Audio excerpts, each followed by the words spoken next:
The Empire's on the run. Alex Jones and the GCN Radio Network.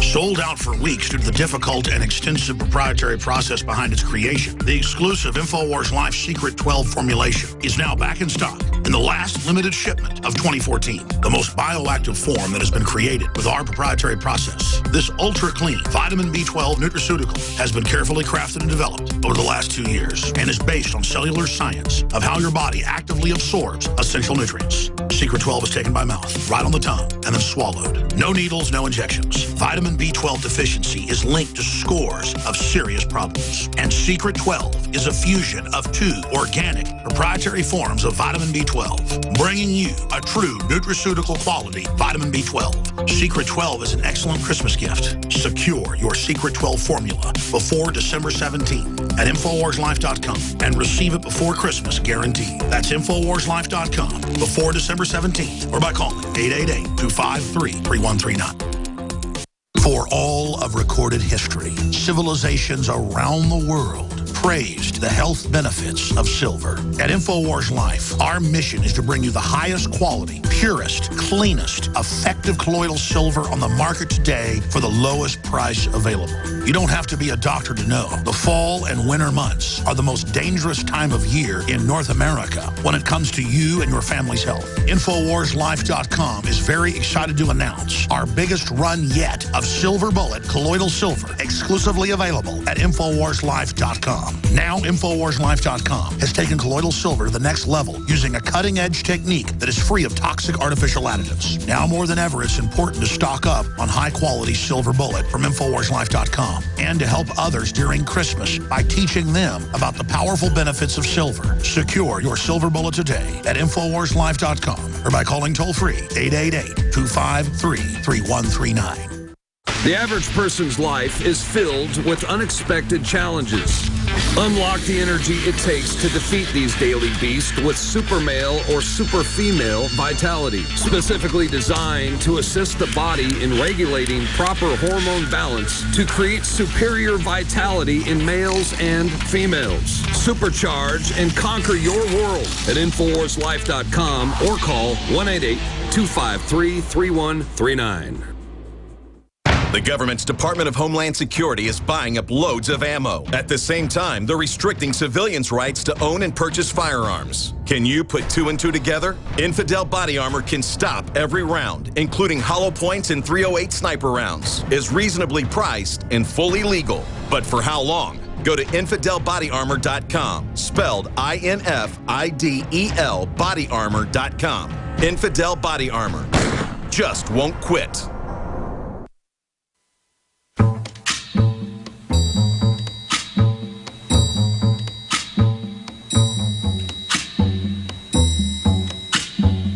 Resistance to tyrants is obedience to God.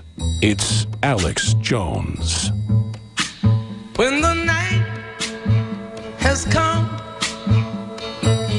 Welcome back to the Alex Jones Show. I'm David Knight, your host today. We're going to be joined by Paul Joseph Watson in the next hour. We're going to talk about this attack that happened in Sydney. Who's behind it? How is it going to be used? We're going to talk to Paul Joseph Watson from the UK about that.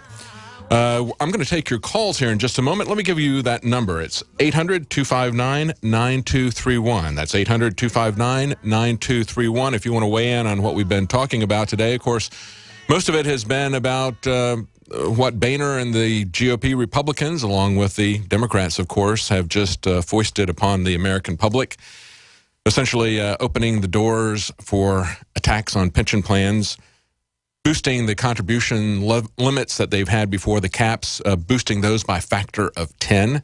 And then, of course, signing the American taxpayer up as the insurer of bank speculations at the same time that we see this collapse in the oil industry, as well as the oil derivatives that are attached to that collapse. What is that going to mean? We've been talking about that with Dr. Paul Craig Roberts. So if you want to comment on that, or on the massive protests that were held this last weekend about police brutality, or about torture and the fact that no one is ever held accountable. We can talk about any of that if you want to call. Again, that number is 800-259-9231. Now, before we go to your calls, I want to point out that we have the first ever sale for X2. It's going to be on sale for the next week only up through next Monday. And you get 17% off plus free shipping. With shipping, you would have paid up to $38 a barrel. I'm talking about oil. No, we're talking about X2 iodine survival shield. You would have paid up to $38 per bottle. Now you can get it for $24.99 with this sale up through next Monday. That's free shipping. And of course, if you order it within the next 2 days, you will get it by Christmas guaranteed. Now, talking about Christmas, there was an interesting story that was up on the Drudge Report today about a Cambridge school removing Santa Claus from their winter concert. Notice that headline?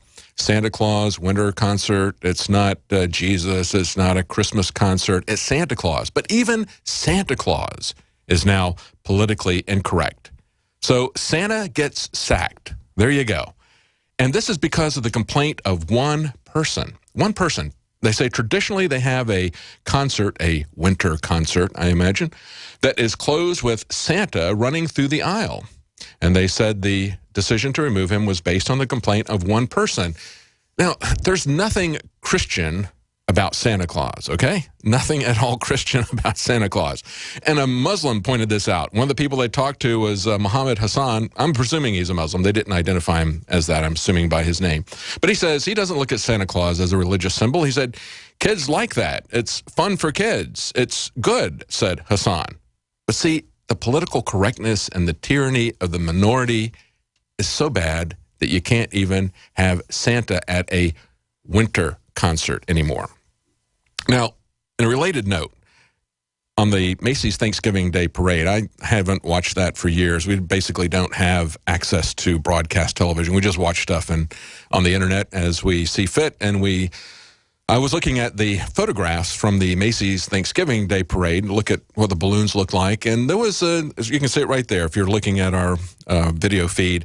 You can see the elf on the shelf. And I looked at that and I was like, what in the world is that? I didn't know this character. Evidently, he's been around for about 10 years. My kids are older, so we didn't know anything about it. But they had this hunched over elf on a shelf in the Macy's Thanksgiving Day Parade. I mean, he looked like he was trying to do something with a squatty potty, but this is based on a book, in case you don't know, in case you're like me, you got older children, whatever, you don't know what happened with this. In the mid-2000s, somebody came out with a book, and they self-published it. They came out with a toy, and the idea is that you've got an elf who's playing a game of hide-and-seek with the children. He looks for different spots around the house, and so you hide the elf around the house in different places, and he comes with a thing, please do not touch me, my magic might go, and Santa won't hear all that I've seen or know. In other words, this guy is this elf on a shelf is a spy for your kids. So you're going to let Santa spy on you, is the message, I think, for your kids. You let Santa spy on you, you're going to be rewarded. And it reminded me of this essay that was done years ago by P.J. O'Rourke, where he said, Democrats are like Santa Claus and Republicans are like God. And, of course, he's playing it out that, Democrats just want to bestow gifts on you and everything. Republicans want to tell you what to do in terms of your life, what you can do in this area of your life, what you can do in that area of life. But the bottom line is that, yeah, government does portray itself, certainly in the welfare state, as Santa Claus. But here's a situation where you let Santa spy on you. And, of course, this has been around for a long time. He knows if you were good boy, or a bad girl or whatever, he's going to give you presents or whatever. But to me, this is just another example. And I got to say, we never lied to our kids. I think that's a very bad thing to do to your kids, basically to lie to them about things like Santa Claus and elves. I think that you're starting out that relationship in a very bad way. Your children need to trust you. They need to know that you're telling them the truth. You're presenting them and shaping them with a view of the world. And you ought to give them a view of the world that is as true as you understand it to be. And so we never got into the whole Santa Claus thing or whatever. But I think when I saw this, it just struck me as totally creepy and kind of a predictive programming for the police state. I don't know. The elf on the shelf. It's kind of crazy. Let's go to your calls right now. Let's go to Aaron in Montana. Go ahead, Aaron. Yes, Dave. How you doing? Doing good. You said you wanted to talk about Sydney? Mm-hmm. Yeah. Well, my question is this. Didn't they already have an incident, Port Arthur, in like the 90s? Yeah. Wasn't that the basis for gun control? Or? Well, Yeah, but didn't they also have like a foreign person in, that was the shooter, was like a foreign person, and then they only shot the tourists, so then the locals didn't really see the aftermath? Yeah. I don't remember that story that well. Paul is going to be on to talk to us about the specifics of this particular incident. Of course, he can pull that in. And of course, they have a lot of very careful gun control registration in Australia, don't they? Well, yeah, they do, and that's another thing I'm worried or wondering about is why does their police look like a military force, especially when they have an unarmed citizenry? Mm-hmm. In Australia, we're talking about. Well, I think everybody is pretty much following the lead of the United States in terms of not only the militarization of the police, but as we pointed out earlier in the program, even in Japan, it looks like it's, if you read between the lines from what the prime minister there, Abe, said, he said they have to punish whistleblowers in government with 10 years in prison, journalists with 5 years in prison, so that they can have access to the information from their ally, the U.S. government. Looks to me like it's the U.S. government that is pushing that kind of attack on the press, that kind of a closed society, and everything we do in America now is closed. The mother of that young boy, that 12-year-old boy that was shot holding a BB gun, she said, "You're not James Bond. You don't have a license to kill." Well, they view themselves as having a license to kill, and they view themselves as operating on as the keepers of some kind of secret intelligence, that they know something you don't know. And I see that attitude pervasive, not just in the police, but I see it in every government department that we try to talk to, whether it's local or whether it's state, and certainly with the feds. You can't get any information out of anybody. No one will be forthcoming and transparent with you. Was there anything else you want to talk about with Australia, John? No, that's pretty much it. I was just curious the fact that their citizens don't have guns, so why does their police need to look like an occupying military force? That just is really... Well, we all know the answer to that is because the government wants to intimidate its citizens and have them do whatever they want. I mean, we go back and look at this torture report. Some of the stuff there was just designed to humiliate people the same way the TSA is designed to humiliate people. You take people's dignity, you can take their freedom. You take their freedom, you can take their life. That's the progression. That's what the psychologists understand. It was B.F. Skinner that pointed out in his book, Beyond Freedom and Dignity, he thought that those were outmoded ideas that we needed to get rid of, and we needed to treat people as if they were simply dolphins or dogs, so that we could reward and treat with positive operant conditioning. You do this, and you get a treat. You let me humiliate you and touch you, you get to get on the plane and fly. That's the way this works, and that's what they're doing to people. Let's go to, thank you, John. Let's go to Mike in Pennsylvania. Mike? Hey. Hi, David. How are you? Hi, doing good. Go ahead. Well, basically, I just wanted to comment on that clip you guys played earlier about the police officer making that comment about the MRAPs. That's horrifying. Okay, I mean, if every American citizen isn't supposed to believe in the Constitution, which is why we're all Americans here in this country, okay, I mean, what the hell are we supposed to be following?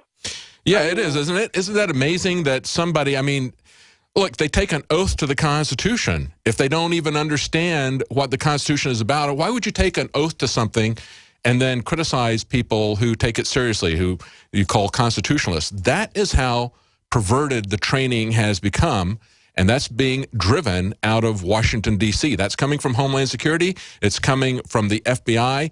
It's also coming from the war games that we see being done by the military, where they're training. I mean, Joe Biggs and I went to AP Hill. We walked through the area there. You could see how they're training for warfare against the American people. And, of course, they have other facilities. They have a facility at Camp Lejeune where it's a more urban, rather a more rural environment. The one in AP Hill was a more urban environment. That's what they're training for. Let me ask you, too, I mean, do we have the name of that police officer or that made that comment, or... Got the article here. Do we have the name of that police officer, guys? I think we do. I think we do. It's in Spokane, nevertheless. But we tried to contact the Mikhail Phelan, who wrote the article.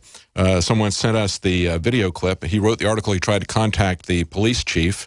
They did not have any comments, but we did get a comment from someone who's there in state government, in